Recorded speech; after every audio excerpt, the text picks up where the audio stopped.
Nesse vídeo eu vou te apresentar 5 investimentos, e entre aspas você vai entender o porquê, que na minha opinião são essenciais para quem quer ter uma vida mais tranquila. Eu coloco essas aspas, já que não são investimentos tradicionais, pelo menos não todos eles. Você não está investindo o principal para ter essa parte garantida e receber um retorno com juros ou dividendos, por exemplo. Mas tudo que eu vou mostrar aqui nesse vídeo vai colaborar para que você possa ter uma carteira de investimentos trabalhando para você ao longo do tempo, para que possa ter uma vida mais longeva e também ter menos preocupações, inclusive depois que você partir, deixando os seus herdeiros numa situação muito melhor. Para entender do que eu estou falando, acompanhe esse vídeo.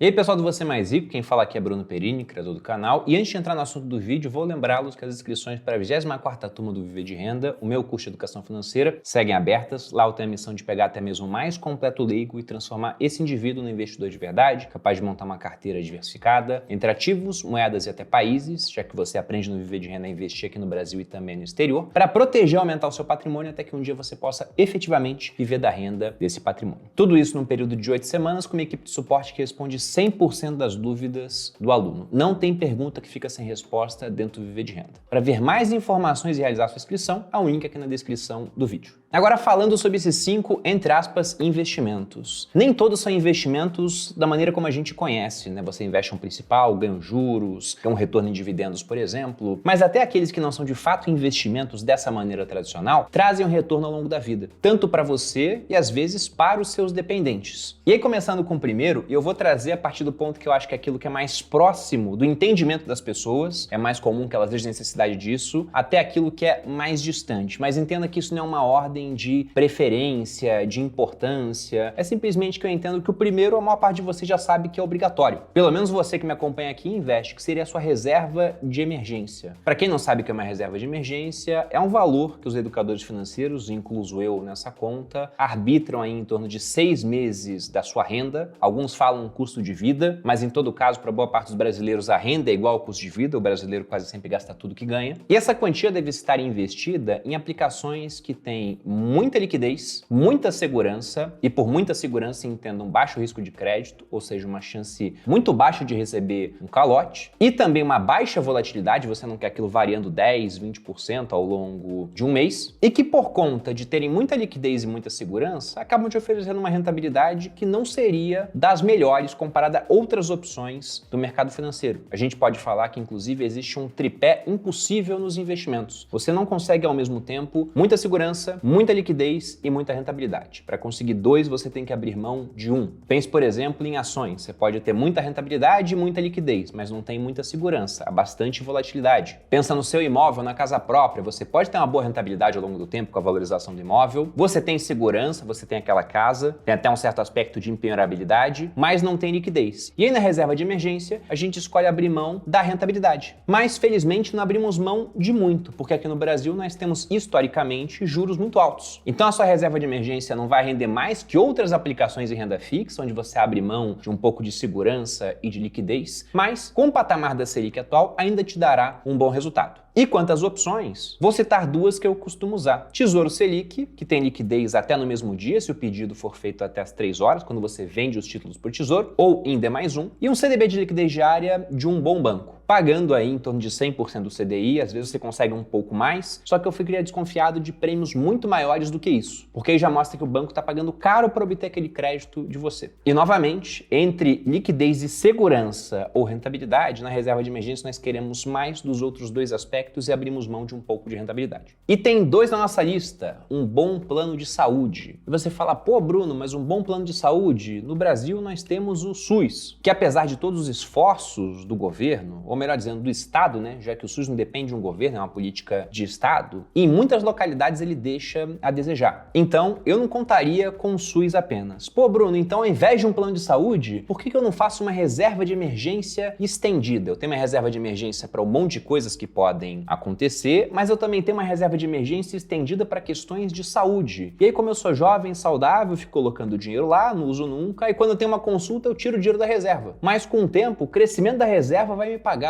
as consultas. Eu acho essa ideia péssima. Por quê? Porque você teria que combinar com a natureza, com os seus genes, solenes, com os imprevistos e simplesmente o imprevisto em saúde ele pode esgotar toda a sua reserva, essa de saúde mais a de emergência e consumir o restante do seu patrimônio inteiro. De modo que a reserva de emergência ela não acaba com o risco de saúde. Ter o atendimento do governo não acaba com o risco de saúde. Mesmo um plano de saúde não acaba totalmente com esse risco, porque o plano ele vai cobrir até um certo ponto, ele vai cobrir procedimentos, mas não cobre, por exemplo, remédios. Mas o ponto é que um bom plano de saúde é de fato um, entre aspas, investimento que vai te garantir uma vida mais tranquila. E quem já teve um problema grave, e vários de vocês que estão assistindo podem deixar comentários sobre isso, tenho certeza que alguns, infelizmente, tiveram problemas, mas se estão aqui comentando é porque, felizmente, conseguiram resolvê-los ou atenuá-los, e podem dar o seu parecer sobre o uso de um plano de saúde. E o brasileiro, no geral, ele sabe disso. Se nós pegamos o estudo do Data Senado, chamado Panorama Político de 2023, eles colocam aqui das preocupações do brasileiro. A maior preocupação do brasileiro costuma ser, em raras ocasiões não foi, teve épocas que a corrupção superou, questão de saúde. Se você pega em termos de aspirações, plano de saúde é aquilo que está na lista das 3 coisas mais desejadas pelo brasileiro, ficando atrás apenas de casa própria e de boa educação. Então você instintivamente sabe disso. E evidentemente, né, planos de saúde podem ser caros, eles têm reajustes caros, principalmente para quem já é mais velho, porque ele começa a ficar com um custo realmente extremamente alto. Mas para as pessoas mais novas, plano de saúde costuma ser barato. Para criança, então, que costuma não ter problema, é uma mensalidade muito baixa. De modo que se você me assiste aqui e não tem um plano de saúde, valeria a pena pesquisar sobre o assunto. Até porque, como eu já frisei, não interessa ter apenas uma reserva de emergência, porque, acredite, a diária de hotel mais cara do mundo não é um hotel que está em Dubai, nas Maldivas, é uma suíte de uma UTI. Só a diária costuma partir de uns R$2.000. Isso no básico, né? Porque pode ter um monte de outros equipamentos que levam a diária para 10, 15 mil reais. E eu digo isso por experiência própria. No meu caso, não fui eu que fui internado, mas o meu cunhado, na época do Covid, ele ficou muito mal, a gente transferiu ele para um hospital. O plano de saúde dele não cobria aquele hospital, era um plano de saúde do Exército, e eu banquei por minha conta. Em 7 dias de internação, a conta ficou em 100 mil reais. E aí eu lembro da importância da reserva de emergência, né? Porque repare que eu tinha um plano de saúde, eu tinha uma série de outras coisas também que poderiam me assegurar, mas eu tive que tirar o dinheiro para pagar a despesa de uma pessoa da minha família. E aí vocês podem discutir nos comentários se eu deveria ter feito isso, né? Para alguns cunhados da minha família, fica essa discussão também, uma outra discussão para os comentários. Terceiro item da nossa lista, seguro de vida. Pô, Bruno, mas seguro de vida é uma coisa que eu discordo, dirão alguns aqui, porque eu vou pagar esse negócio e aí, quando eu morrer, quem vai usar é outra pessoa, não sou eu que vou ter o benefício do seguro. Estou dando esse exemplo porque eu já ouvi muito essa frase ao longo da minha vida. Eu acho que é um pensamento muito mesquinho, principalmente para aqueles que têm dependentes, né? Porque afinal de contas, se você gostaria de ver o seu cônjuge, que poderia estar seriamente prejudicado após o seu falecimento, passando necessidade, ou os dependentes que você tem, filhos, por exemplo, passando necessidade, com certeza não. Então, pense novamente nesse tipo de aspecto. A própria expressão que a gente usa para falar que alguém está coberto por um seguro evoca um pouco dessa imagem. Para quem não sabe, o seguro ele foi inventado na Escócia do século XVIII por 2 religiosos que começaram a fazer contas, pegando o dinheiro das pessoas, daqueles congregados da sua igreja, investindo aquele dinheiro, produzindo uma certa rentabilidade para que no final, se 100 pessoas pagassem e na média 5 tivessem um problema no ano, eles conseguissem pagar a indenização para essas 5 pessoas apenas com os rendimentos sem mexer no valor principal. E aí quem tinha um seguro, geralmente era um homem que fazia naquela época e tinha um problema, deixava a sua família coberta, porque eles recebiam dinheiro e conseguiam continuar morando numa casa, tinha um teto sobre as suas cabeças. Quem tinha um problema e não tinha seguro deixava a família descoberta, porque muitas vezes, com o falecimento do homem, por exemplo, que era quem mantinha a casa, o pessoal deixava de ter uma moradia e ia morar na rua. Só que esse é apenas um dos pontos, porque até para o cara que é solteiro, não tem dependentes, um seguro ele pode ser muito interessante, já que além da parte do risco de morte, que é realmente isso, né, você morre e alguém vai receber uma indenização, aquela pessoa que você deixou como beneficiário, ainda temos a parte da invalidez, problemas de saúde, pegando aqui o uso de um seguro de vida combinado com um plano de saúde. E eu posso dar até o exemplo do Matheus, que gravou um podcast comigo, ele trabalha na Portfel, vê a parte de seguros, ele teve leucemia. Ele tinha um seguro de vida e tinha também um plano de saúde. O plano de saúde ele ajudou a bancar a parte do tratamento, mas haviam remédios que deveriam ser comprados. Com que dinheiro ele pôde comprar os remédios? Com o dinheiro do seguro de vida. E dentro de um planejamento financeiro, o seguro é uma parte essencial, porque suponha que você consiga uma reunião comigo aqui no Grupo Primo. A gente vai lá e faz um planejamento financeiro para você lindo, né? Mostrando a evolução do seu patrimônio ao longo do tempo, você investindo todo mês, tendo uma certa rentabilidade para atingir os seus objetivos, uma meta definida. Só que você sai aqui do Grupo Primo e é atropelado. Aí você tinha um plano de saúde, conseguiu ser atendido, se restabeleceu, mas perdeu sua capacidade laborativa, porque você dependia, por exemplo, das mãos para trabalhar e elas não funcionam mais direito após o atropelamento. Como que você vai fazer para investir?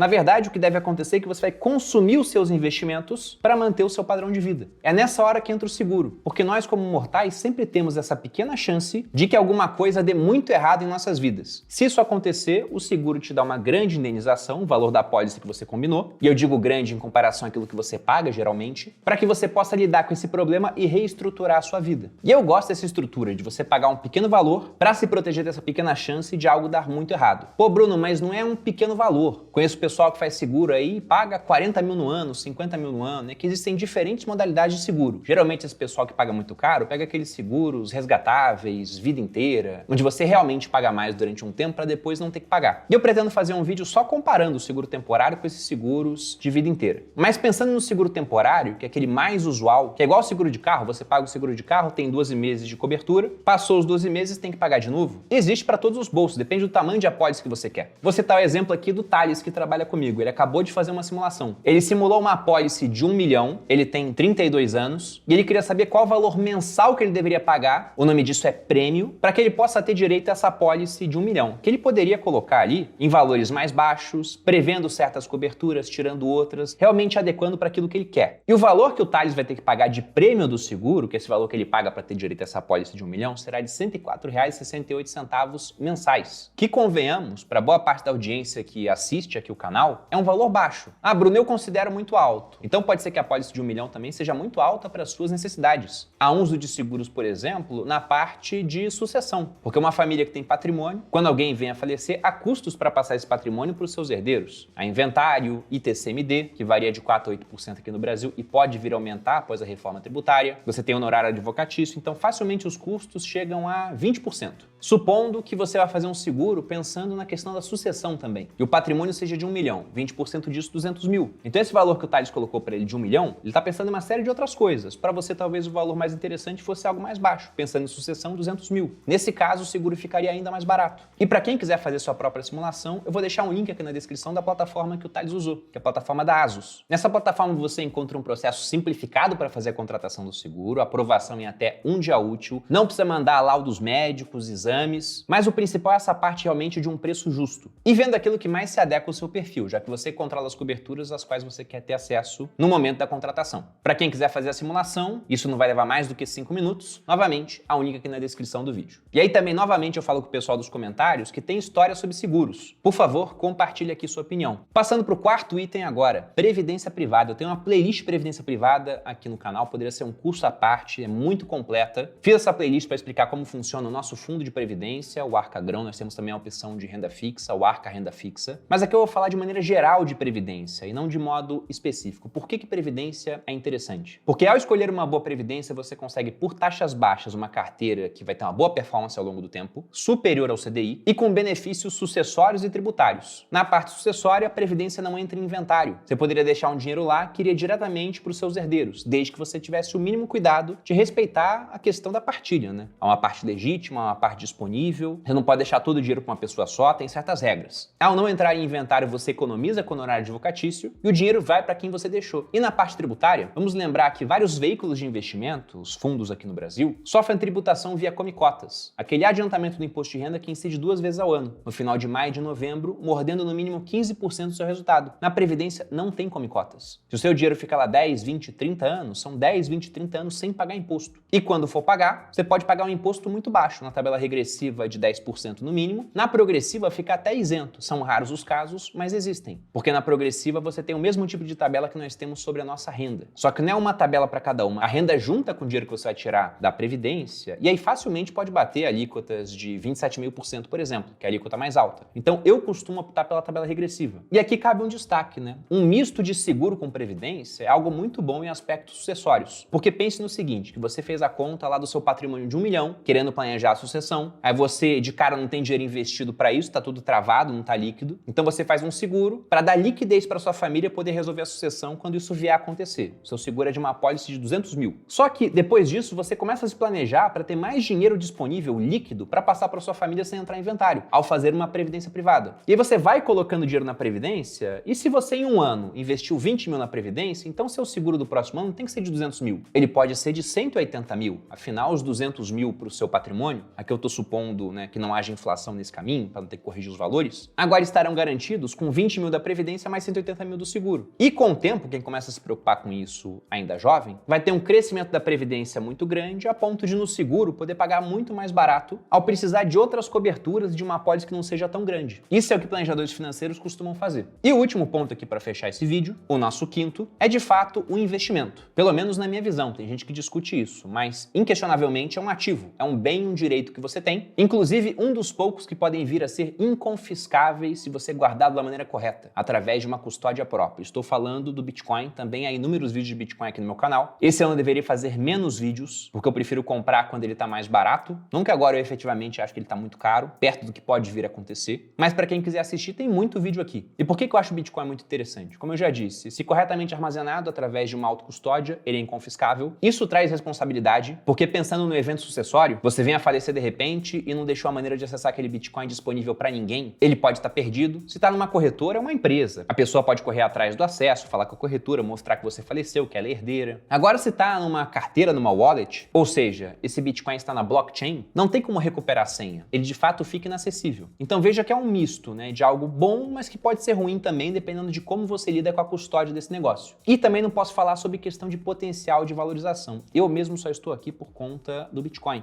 Lá atrás, quando eu criei um blog na internet, eu escrevi alguns artigos e 2 entre mais ou menos 100 artigos eram os mais acessados de maneira disparada no meu blog. Um deles ensinava a ganhar Bitcoins de graça na internet, através de 9 sites na época. Desses 9 sites, 8 eu sei que já sumiram, tem um que continua ativo, mas o pagamento dele é muito pequenininho. De todo modo, esses sites me deram bastante Bitcoin. Eu cheguei a juntar 9 Bitcoins sem investir R$1. E esses Bitcoins que no começo valiam menos de R$1.000, depois 2.000, em 2017, que foi o ano que eu larguei o exército para começar a me dedicar às minhas atividades na internet 100%, chegaram a valer R$70 mil.